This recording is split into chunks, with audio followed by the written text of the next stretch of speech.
Have with me our new police chief, Steve Gesell, and Steve and his family just drove in from California, and Last so night. he's a little tired, but we'll try and not ask him too tough a questions. I'm well caffeinated, so I think I got it.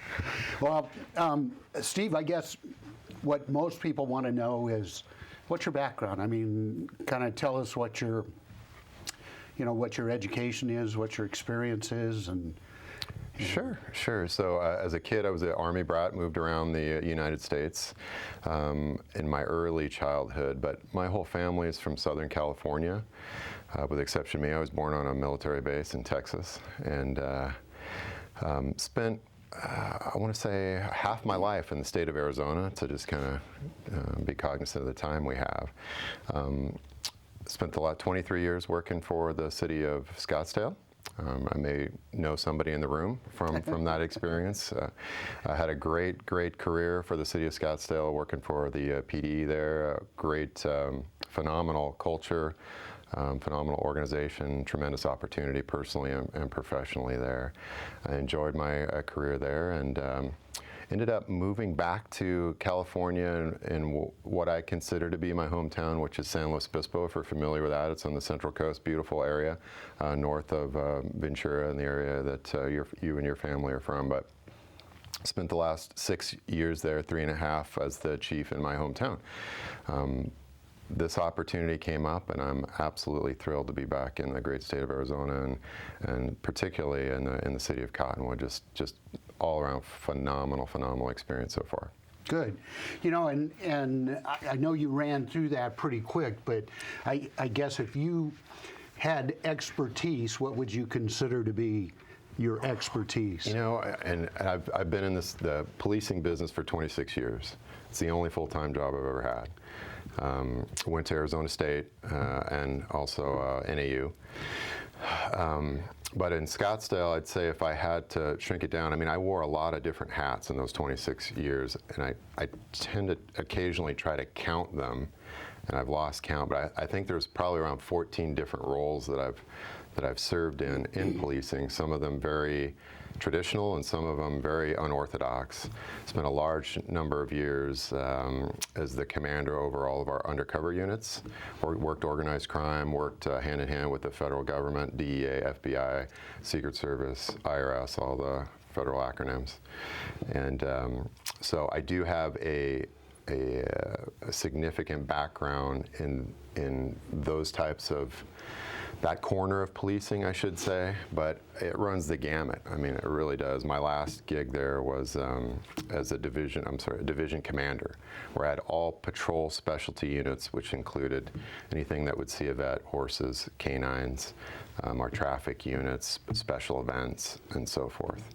So I'm a jack of all trades, to answer your question, master of very little, but a jack of all trades, which I think should help me in this particular role. Well, and I think the first time I met you in Scottsdale, when I came to Scottsdale, you and Mark Clark were actually doing bicycle patrol. I think the first bicycle patrol, well, not the first, but I mean, certainly probably the real kickoff of a bicycle unit in the Old Town area of Scottsdale. Yeah, I was a bike cop, exactly, in our first formalized unit. We had one officer that did it before that, Nigel Sheriff. Yeah. And then Mark and I were the first two organized bike unit, and I do recall very distinctly you riding with me one night, because my partner wasn't there and you were my partner that night, so it was great. I don't remember that, but it was a few years ago. And I didn't hurt myself or anything. Huh? I don't recall that. I think I would remember that. I was much younger back then. So, I think the other thing that obviously people are going to be real interested in is, and I know you've already taken off on some initiatives to kind of get a look at the community and the department, but what do you see as your priorities as you come into this new job? Well, the first point I'd love to take the opportunity to make is I inherited a fantastic department in the city. I think most of the citizens that I've talked to, they already know it. coming in as the new person, the new guy in town, you know, my first mission is to analyze the culture, the operation of the organization, and I can tell you both of them. Again, I mean, I couldn't ask for a better department to be handed, starting from day one. Having said that, you know, there's obviously, anytime you get a new administration or new leadership, there's going to be some cultural tweaks, which is what I would think would be in order here, and trying to assess that. And then, from my perspective, organizationally, how do we take it to the next level? And I think that's your expectation. I think that's the community's expectation. And in some of the initial meetings that I've had, I'm having a series of meetings, formalized meetings with all of our managers internally. I think everyone is on board with that, and they're eager to take it to the highest level so we can produce and perform at the highest level for this community. You know, like I said, I know, and maybe I'm letting the cat out of the bag a little bit here, but I know one of the things you want to do is get feedback from the community, and this is probably a good opportunity to make that request and kind of talk about the type of feedback you want to get from the community. Absolutely. There's about 9 initiatives that I've kind of gathered together, at least as we sit here today, which is, you know, it's always subject to change as far as adding or focusing on any number within that 9. But one of our focused areas, which I should say in the beginning, is to really, for me, to understand the community and get to know individuals and groups, but also to understand what the community needs from its police department. What can we do? First of all, how are we doing now? And one mechanism to do that is a citizen survey, which is, I think, where you're going with that, obviously. And it'll be a very simple Survey Monkey form where we can send it, and we absolutely appreciate public input. Tell us, you know, be as candid as you can. Tell us where we need to strengthen and what our weak spots are, where we need to do better, what the major concerns are in the area of crime in the community. And when you're filling out that survey, remember that, or please remember that our philosophy is we are only as good as the public that supports us, and we cannot do this alone. And I try to stay away from the term law enforcement agency, which is very difficult because we're raised that way in this business, but we're really a policing agency. And what that means is we focus and should be focusing on not only handling very serious criminals and taking care of serious crimes that threaten personal safety and obviously property in this city, but also addressing quality of life issues and focusing on ways we can help as Cottonwood's police agency in partnerships with others in the community and other government entities to solve quality of life problems. You know, let's go ahead and take our first break, and then we'll come back and talk about the issue of homelessness, because I know that's important to you, and you've got a lot of experience with that. And I know it's kind of an important issue for people here in Cottonwood as well. So come back and join us.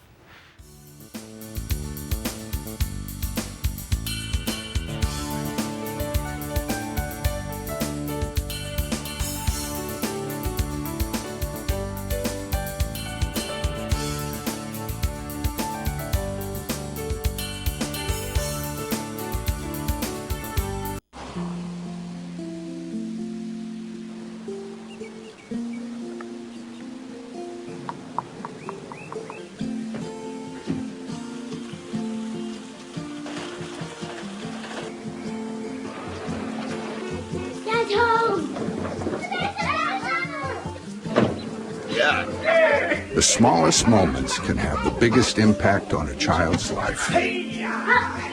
Take time to be a dad today. Alvin and the Chipmunks want to remind you, bacteria can hide in food and make you ill. Wow. But you can keep bacteria from ruining your day with 4 simple steps. Clean. I'm waiting for the ring cycle. Separate. Cook. Fire in the hole! And chill. We chipmunks are notoriously tidy. Check your steps. The road trip to food safety starts at foodsafety.gov.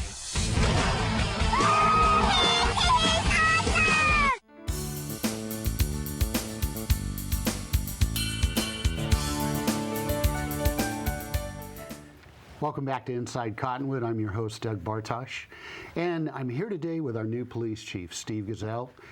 And I know one of the things that I hear from the community quite a bit, it creates quite a concern, is the number of transients, I don't know what you call them, panhandlers on our corners. And I know Steve's had a lot of experience with this in California.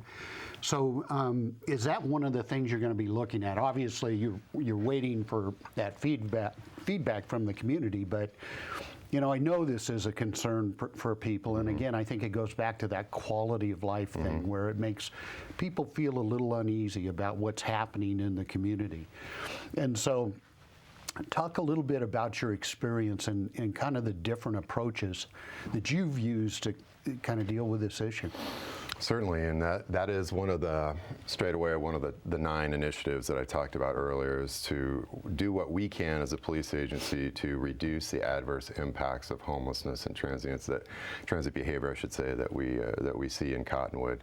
And in the conversations that I've had already with the citizens and certainly our folks inside the police department, and what I can see, I mean, there's certainly an issue. And from what I understand, it's been kind of growing incrementally over the last number of years. California, when you were asking me if I had a specialty in one area, as a police chief, that would probably be the most concentrated focus area that I had in the time that I was the police chief in San Luis Obispo. California has a disproportionate impact when it comes to adverse impacts of homelessness, in that a large number of people migrate there from across the United States. And understanding those dynamics, it's a very complex issue, very emotionally charged, can be very polarizing. And we, in that city, were very, very successful in educating the public and having open dialogue on the complexity of the issue, available resources, and potential solutions or ways we can mitigate those impacts, and frankly, get help to people that want help and want to transition out of homelessness, which I think universally, depending on what end of the spectrum you are on, whether you're a business owner that's upset about the aggressive panhandler in front of their business, or you're an advocate for the homeless. And we need to hear both of those voices at the table, and the collective dialogue centered on solutions, but keeping in mind not only solutions for individuals, but solutions that improve or protect the quality of life in this community is a top priority for me and for the police department. And again, to partner with other stakeholders, and that's where we were very successful there. And it took, I could name them off. It goes far beyond the police. Like any problem, enforcement alone is probably not going to solve it. We need additional assistance from other stakeholders, being whether it's judges, whether it's prosecutors, whether it's public defenders, whether it's public county mental health, whereas the business community, where it's the community at large. We need that, or the nonprofits certainly have a huge part to play in those potential solutions.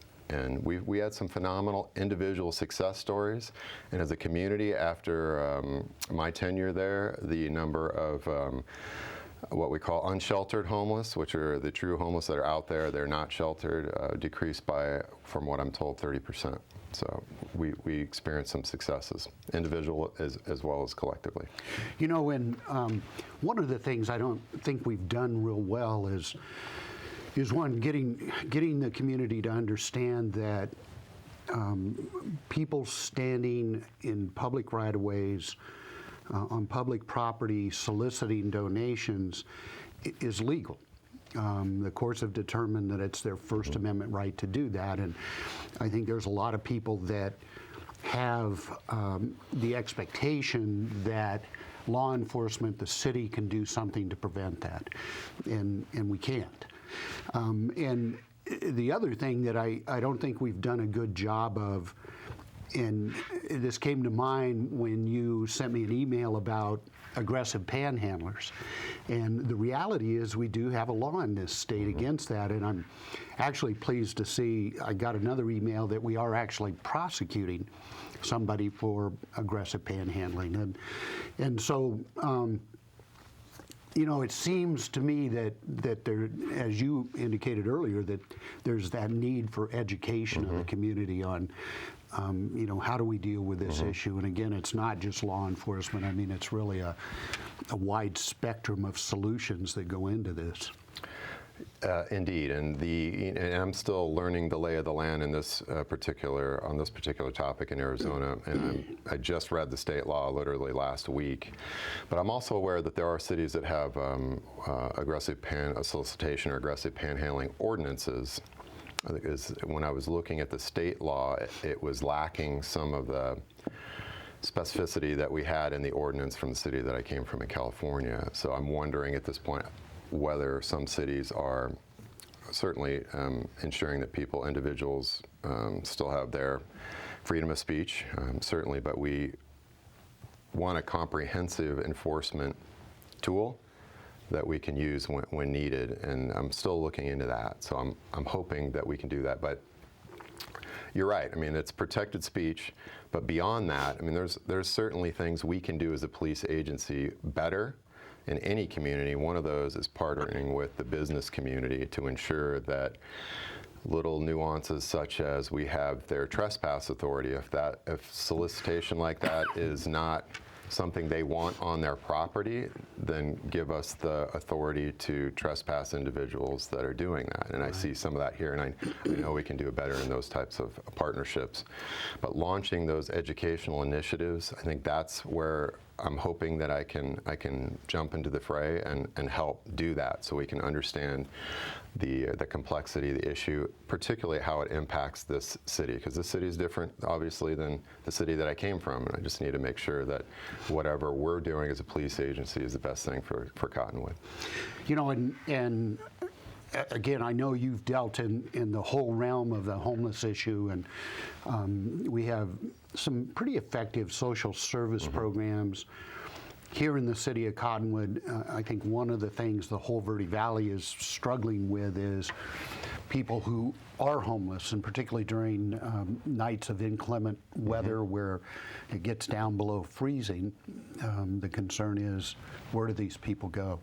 And so, you know, another thing that I know there's a lot of discussion about, there is a homeless coalition, and I think one of your commanders sits on that board. But you know, it is a challenging issue as to how you deal with this, and I'm sure you found that.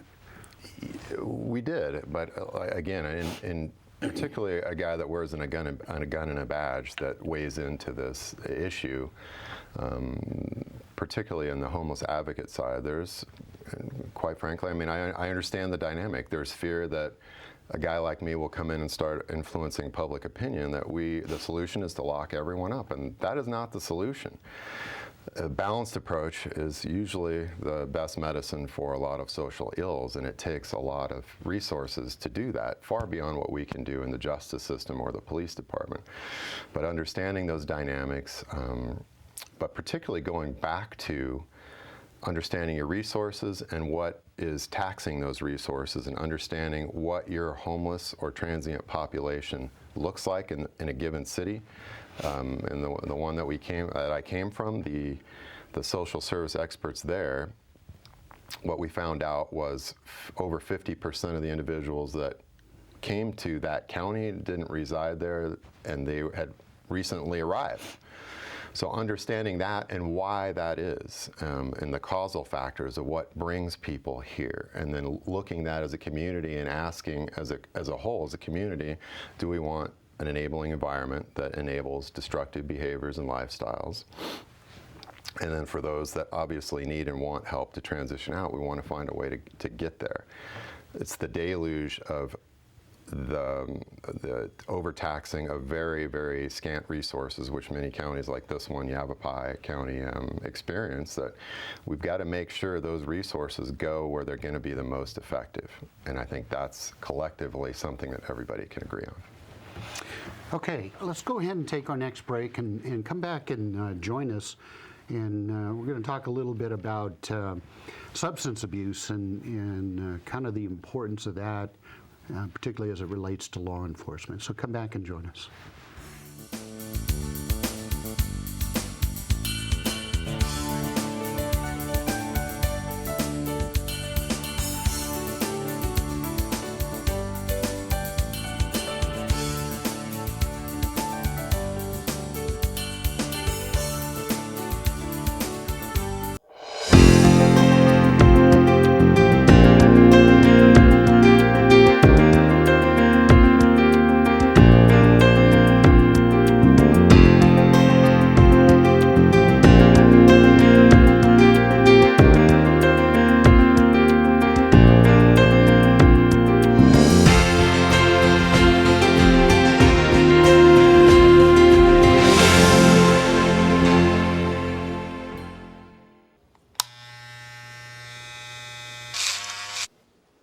You've messed up your son's haircut. Mom?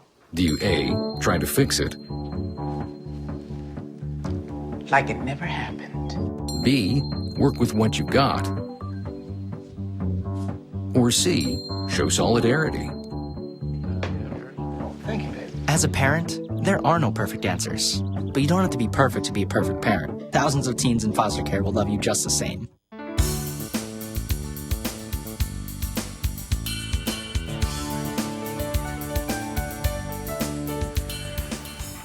Welcome back to Inside Cottonwood. I'm your host, Doug Bartosh, and we're here with our new police chief, Steve Gesell. And Steve, I guess for this last segment, I'd like to talk about substance abuse. I know when I first came up here, I found Cottonwood was nirvana in a lot of ways, but one of the things that I saw that really concerned me was the amount of substance abuse, and particularly at that time it was methamphetamine, and then we kind of moved into prescription drug abuse, and now, like many other communities across the country, we're experiencing the influence of heroin. Again, what do you see your role? Any ideas on things that you would like to do to get involved in that issue and kind of help tackle it? Well, any type of endeavor that myself or the police department would get into starts with education, and I'm already in that process of educating myself in this area on what the impacts of drugs have been in this community, and was very fortunate to attend the Mat Force meeting the other night, which you hosted, and again, I mean, it's just phenomenal, and just another example of the fabric of this community to have such a group like that that's been in existence for 10 years. 10 years, yeah. Which you were principal catalyst in beginning, but and then to see the community that was there participating in that, and the number of people that were there, I thought was awe-inspiring.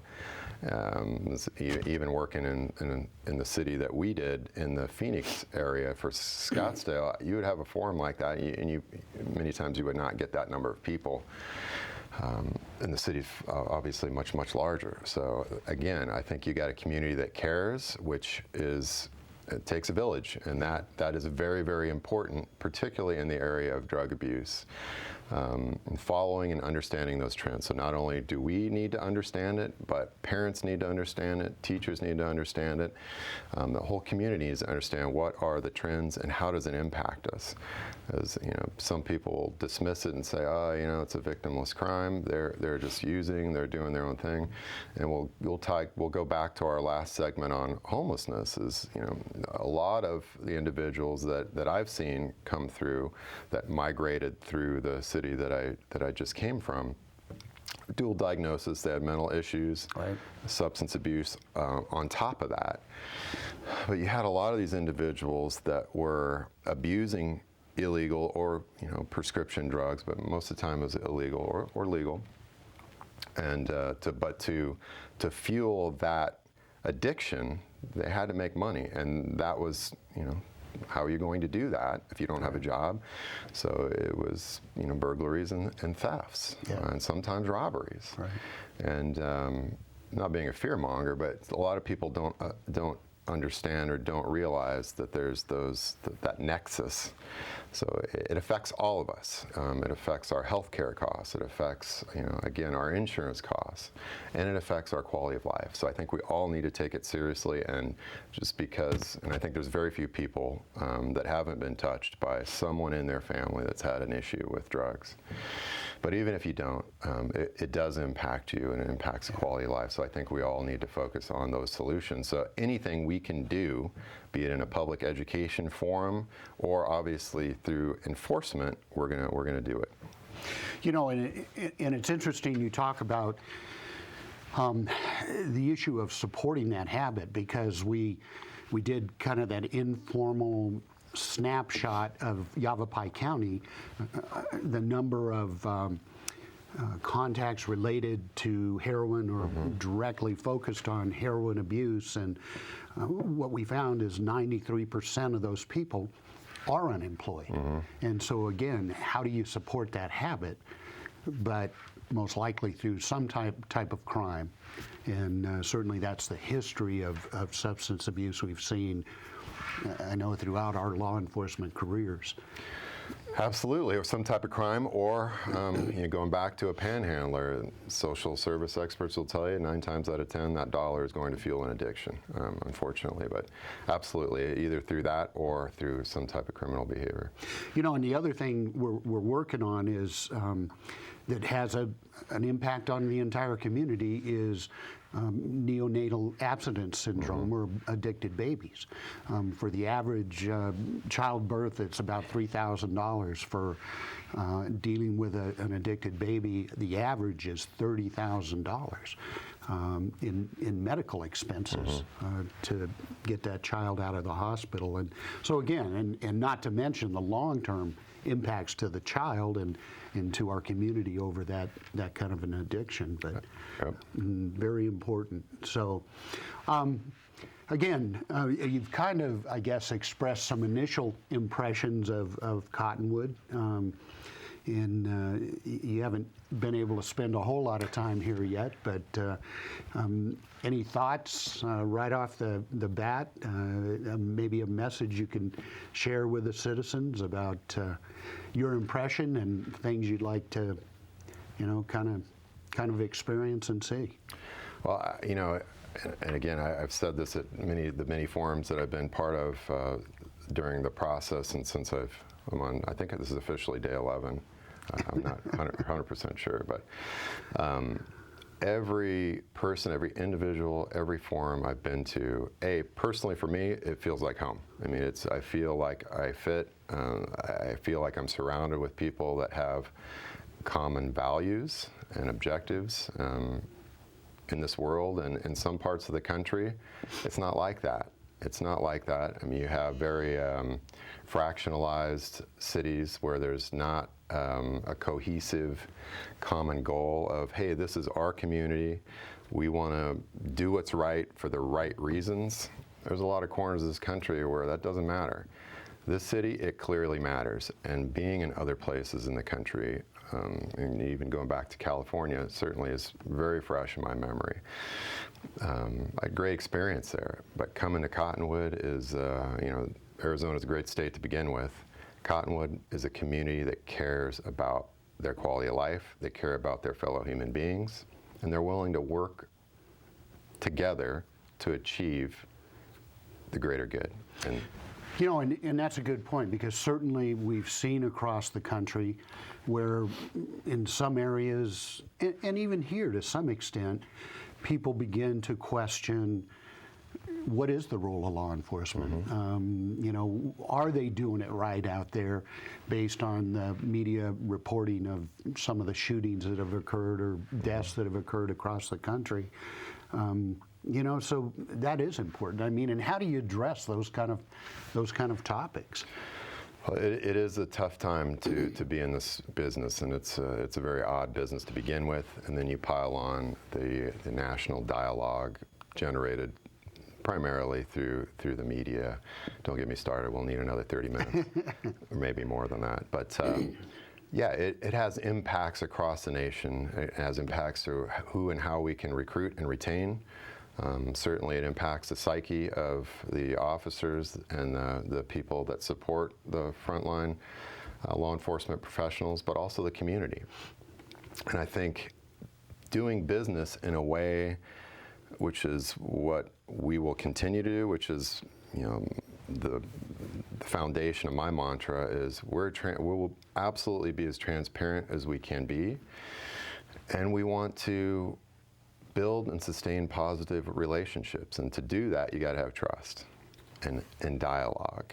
And this is a community that's very interested in having dialogue with its police department, and we're going to continue that. We're going to seek out to find ways to make that connection even stronger, so that understanding is there way before a singular event occurs, which I think is, I'm going to, you know, guesstimate that was probably an issue in some of the more well-known incidents across the United States, exacerbated by the media certainly, but those relationships may or may not have been there.